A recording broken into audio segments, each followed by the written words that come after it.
everybody, and welcome back to part 3, episode 14 That's right. of Top Rope Reality, right here on YouTube. That's right.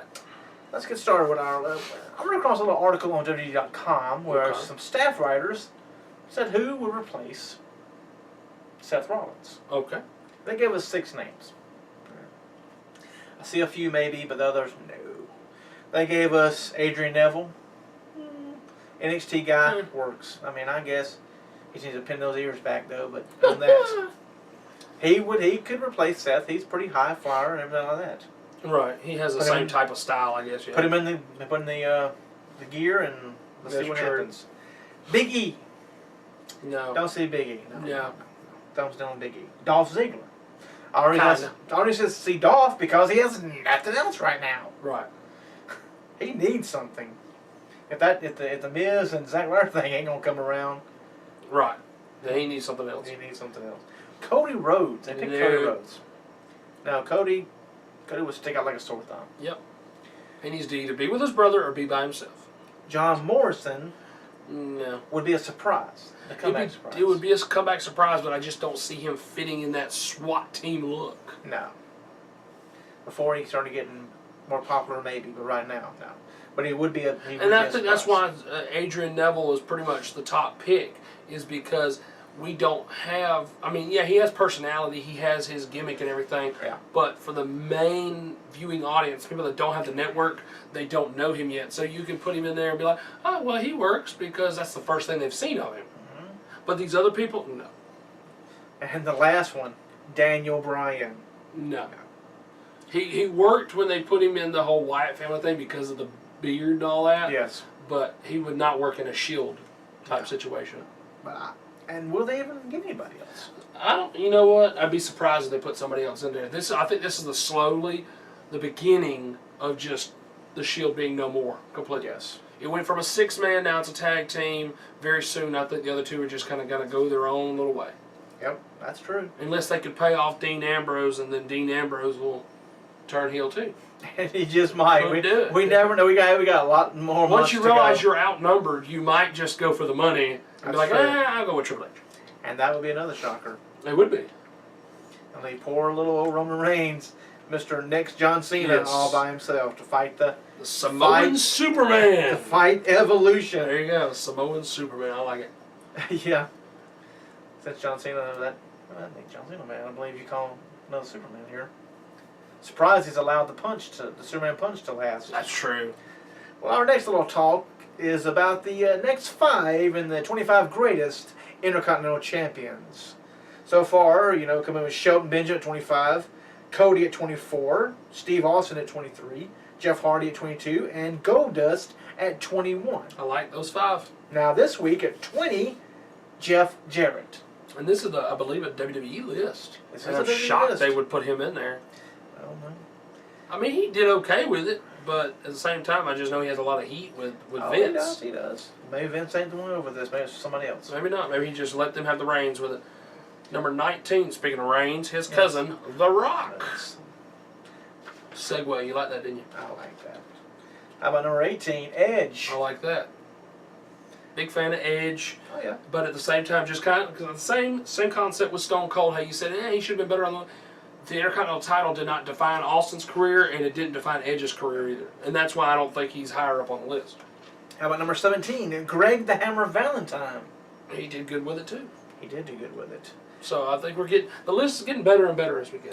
And number 16, Triple H. Very good. Once again, it's a belt that didn't define his career. It helped Triple H and The Rock, with their Intercontinental ladder match they had. Oh, yes. But at the same time, it didn't define their careers. So I could see why they're not, in the top 5.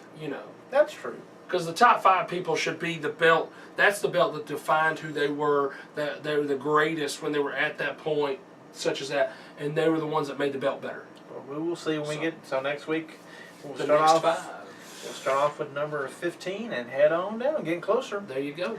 Well, let's get. Speaking of numbers, this is going to be interesting. Countdown's top 10 hottest couples.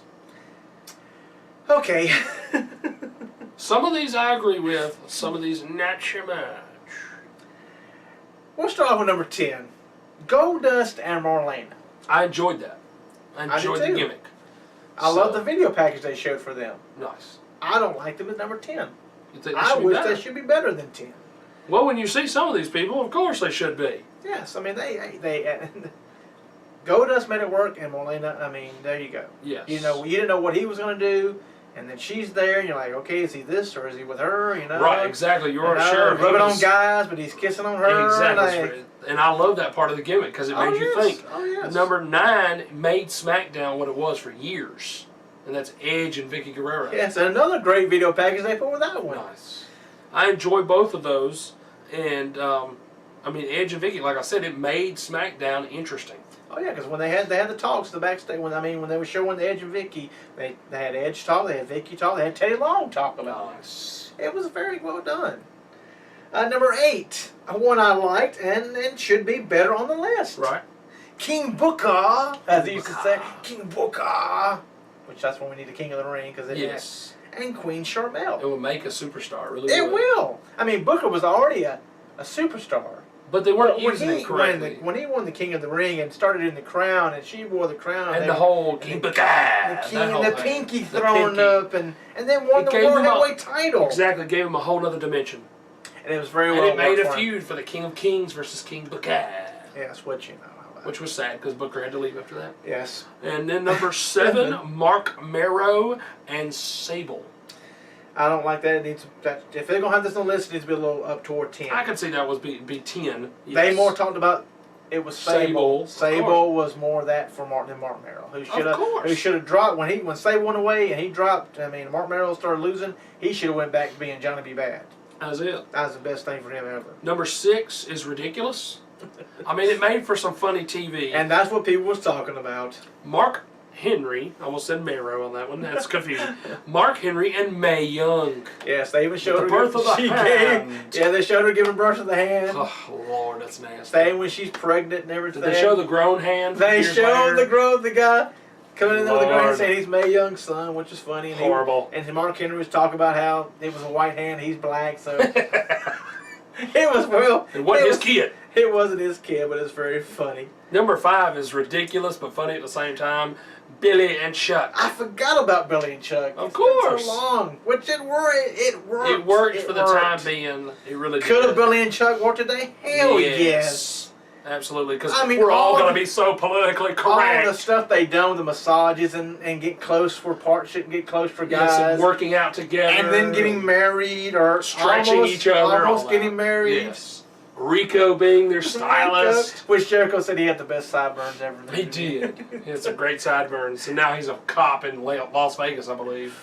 And then Road Dogg was talking about how sad he was because he said, "Oh, we were a tag team together." No, That's true. but Then number 4 is Daniel Bryan and AJ Lee. I think I know in that- years to come, Daniel Bryan and Brie will be on the list if they redo it. yes, but they could add that to this: AJ Lee and Kane, AJ Should Lee be and CM Punk. Yes, I mean, Yes. but they just went with those two, and then blamed her for the kiss of death when he lost the It title. made at Daniel WrestleMania. Bryan's career. It did, because they showed what a butthole he was when he was bad, treating Yes, her so bad. Why she exactly. went crazy. That's why they're saying that's why she went crazy. And that's he made her career and she made his career. It just the two of them made each other better. It really they did. And then of course number 3 is the controversy. Should not be number 3. No. Randy the Macho Man Savage and Miss Elizabeth should not be No. number 3. Should not be number 3. Not number 3. He's pretty furious. He called me. He said like- the list is out, and he didn't like it. I like number 1, but their Savage and Elizabeth. That was. I mean, they were years. I mean, it was. It was a very. spanned from the WWE, and then they split up. And then they got back together because with Queen Yes. Sherry and all that, and then it spanned all the way into WCW. It was for a years. fairy tale story. Exactly. But I mean, I don't like it number 3. I could see why number 1 would be hottest couple, but I believe that Savage and Elizabeth should be number 2 at least. Well, number 2 is the power couple.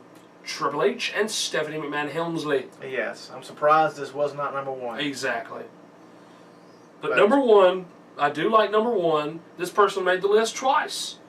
This person made the list twice, and this couple made Monday Night Raw rated R. It's true.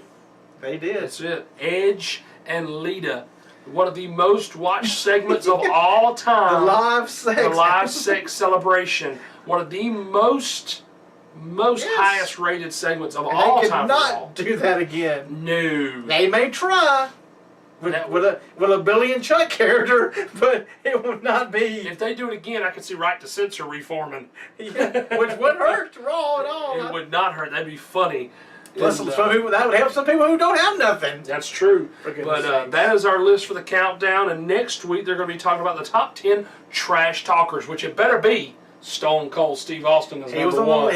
He better be. But there's Better be Piper number and Punk one. and a few other ones. But I believe with fans voting, it will be Stone Cold Steve Austin. Hopefully so. Well, that's it for part 3, folks. We'll be right back for part 4, our indie part. Yes. We'll talk about a few little things for indie wrestling, and we have a kind of a surprise for the indie fans out there.